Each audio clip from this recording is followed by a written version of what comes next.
बहुजनांचं शिक्षण हेच समाज परिवर्तनाचं खरं साधन असा मंत्र देणाऱ्या शिक्षण महर्षी कर्मवीर भाऊराव पाटील यांच्या गावात आज विद्यार्थ्यांना शिक्षणासाठी अक्षरशः तारेवरची कसरत करावी लागते आणि ही अत्यंत वेदनादायी बाब आहे। सांगलीच्या येतवडे बुद्रुक मधल्या कर्मवीर भाऊराव पाटील हायस्कूल आणि कनिष्ठ महाविद्यालय ह्या परिसरातील शेखरवाडी, ढगेवाडी आणि येतवडे बुद्रुक मधल्या अनेक विद्यार्थ्यांचे शिक्षणाचं केंद्र आहे। पण शाळेकडे जाणारा सुमारे 2 ते 2.5 किलोमीटरचा मुख्य रस्ता हा पूर्णतः चाळून गेलाय आणि तो अक्षरशः अपघातांचा सापळा ठरतोय। ह्या रस्त्यावरती जागोजागी 1 ते 2 फूट खोल खड्डे पडले। पावसाळ्यामध्ये परिस्थिती अजूनच भीषण होते। परिणामी विद्यार्थ्यांना शाळेत पोहोचण्यासाठी 5 ते 6 किलोमीटरचा फेरा मारत पायी किंवा सायकलवरनं जीव मुठी धरून प्रवास करावा लागतोय। यामुळे अनेकदा लहान मोठे अपघातही होत आहेत आणि पालकांमध्ये तीव्र चिंता निर्माण झाली आहे। विशेष म्हणजे हा रस्ता सुमारे 20 ते 21 वर्षांपूर्वी माजी आमदार शिवाजीराव नाईक यांच्या पुढाकारानं बांधलेला होता।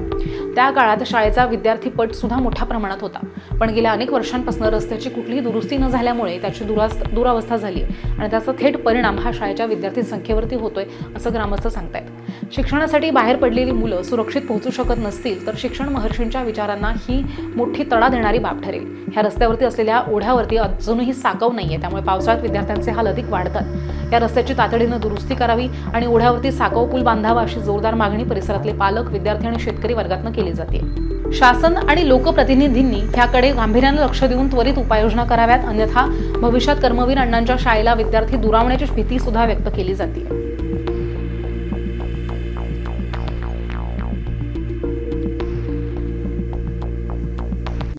मी ऐतोडे गावचा रहिवासी असून हा रस्ता ऐतोडे बुद्रुक ते कर्मवीर हायस्कूल नाईक साहेबांनी 40 फुटी रस्ता नाबार्ड याच्यातून मंजूर करून हा केलेला आहे।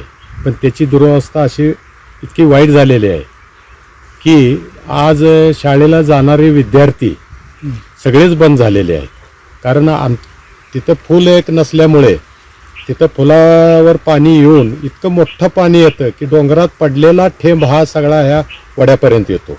त्यामुळे इतका जोरात येतो की एखाद्या वेळेला पूर्वी एकदा जीप वाहून गेली तिथनं आणि जीप वाहून जाऊन परत आता ते इतकं धोक्याचं झालेलं आहे की मी तिथला शेतकरी असल्यामुळं मला ती वडणी वगैरे देऊन मुलं त्या ह्या वड्यावरून इकडे काढावं लागतंय असं पाहू शकते। त्यामुळे ह्या वर्षी विद्यार्थीच सगळे संपूर्ण कमी झालेले आहेत, कारण शाळेला कोण जायलाच तयार नाही तिकडून।